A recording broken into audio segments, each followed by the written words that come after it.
It was an incredible game and an incredible finish as well. We didn't hear it in the commentary compilation, but Inter had another chance after Barcelona equalised to actually make it 4-3 and win and definitively knock Barcelona out. It was one of the most thrilling ends to a game in the Champions League I can remember. You're talking about Barcelona. If Inter beat Viktoria Plzen at home, Barca are out. So Barca are pretty much thinking that they're already out of the Champions League because Inter, they're going to beat Viktoria Plzen at home, aren't they? What about I tell you what, financial implications for Barcelona? We've got the big El Clasico coming up at the weekend as well.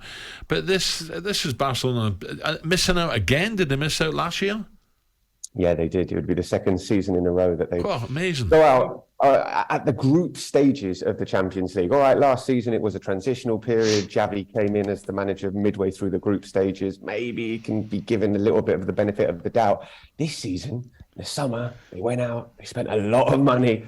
They brought a lot of players in. There were really, really high hopes, really high expectations. To go out at the group stage, it's a big failure if it happens. Phil, tell me, am I getting carried away a little bit? Because I'm looking at the Spanish clubs in the Champions League so far this season. Madrid aside, the holders aside, there's been some bang average performances by Atletico Madrid, Sevilla, and obviously Barcelona. There has.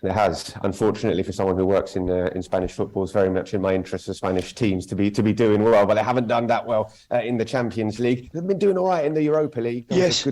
Good win for Real Sociedad at Man United, but yeah, in the Champions League, it's been difficult. Sevilla are going through a transitional period. They sacked their manager. Atletico Madrid, they should be playing better football with the quality players that they have, and there's that old question mark about Diego Simeone. Is he too negative with the players at his disposal? But yeah, it's not been a great season for Spanish sides in the Champions League so far, but they do still have Real Madrid, who always seem to end up going and winning it anyway.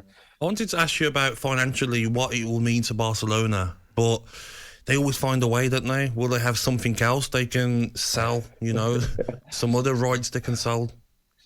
Possibly. I mean, this is a really big deal for Barcelona economically, not getting out of the group stages. I mean, it will mean, I think they budgeted to reach at least the quarterfinals of the Champions League. So if they don't do that, that means at least around 20-25 million euros less than they thought they were going to bring in. But it's not just that, it's how it affects your UEFA coefficient. So it means that you get less money from the prize pool anyway.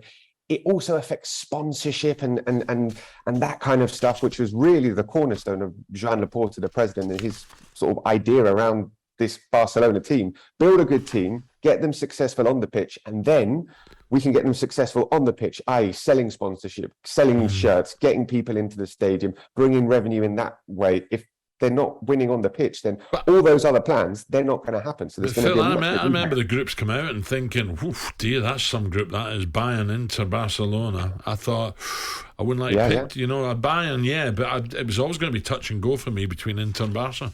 No, Barca, as soon as those group stage draws came out, I think they were thinking, this could be tricky. This could be tricky. And so has proved the case. I mean, last week, they should have got something from the game against Inter in Milan, and they didn't. Last night, they could have lost.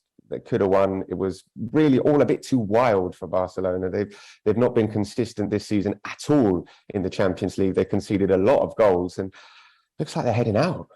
If I were looking at it, some other big games at the weekend as well as in La Liga.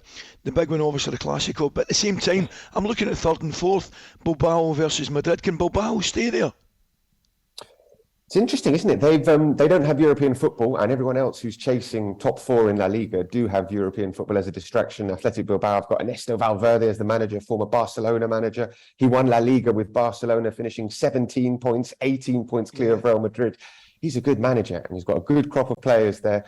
He's made some tactical tweaks, so they're playing a bit more attacking. They're scoring goals as well. So it would be great to see Athletic Bilbao finish in the top four. They're going for it. They're playing exciting football, and it should be a good game this weekend as well. So, Phil, just finally, Real Madrid, Barcelona, do you fancy the home side, or is this a toss of a coin? Both on, 22 points? I think everyone fancies the home side at the moment, but there could be some important players missing. Thibaut Courtois, he's touch and go whether he's going to make it for Real Madrid in goal, and he is such a massive player for them. Karim Benzema hasn't been at his best since he's been out with with injury, but Barcelona are also missing some really key players. And the emotional blow of this result in midweek for Barcelona is going to be absolutely huge. So yeah, if I had to go out and put some money on it, I'd definitely be backing Real Madrid to win this weekend. But it is, it's the Clásico and anything can happen. Yeah. talkSPORT Breakfast with Alan Brazil. Thursday and Friday morning, 6 till 10. On AM, on DAB, via the talkSPORT app and on your smart speaker. talkSPORT.